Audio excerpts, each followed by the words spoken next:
नमस्कार, मी संजय आवटे. आवाज महाराष्ट्राचा विशेष कार्यक्रमात तुमचं स्वागत. आज पुन्हा नवी गाज, नवा आवाज. आजचा दिवस जो आहे, आजचा कार्यक्रम जो आहे तो मराठी टीव्हीच्या इतिहासामध्ये अतिशय अभूतपूर्व असा कार्यक्रम असणार आहे. आतापर्यंत या मुद्द्यावर चर्चा झालेली आहे, त्याचप्रमाणे अगदी थेट रस्त्यावर जाऊनचं रिपोर्टिंग पण झालेलं आहे.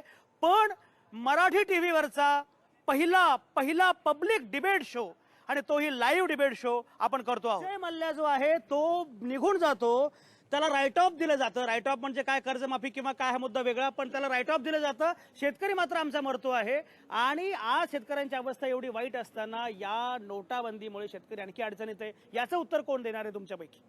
कोण देणार आहे? सर नमस्कार. मी पहिल्यांदा मोदी साहेबांच्या या निर्णयाबद्दल हार्दिक स्वागत करू इच्छितो.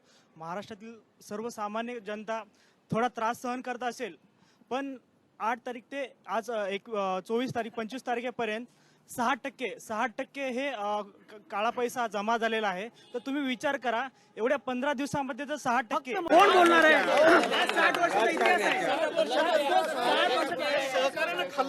सर सहकारावर विश्वास का नाहीये?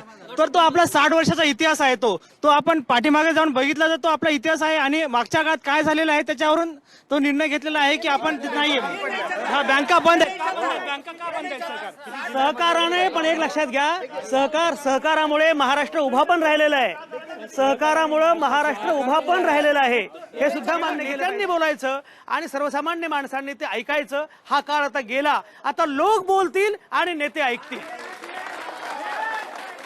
लोक बोलतील आणि नेते ऐकतील. म्हणून नोटाबंदीच्या निमित्तानं हा प्रयत्न होता महाराष्ट्रातल्या पहिल्या टीव्हीवरच्या लाईव्ह पब्लिक डिबेटचा.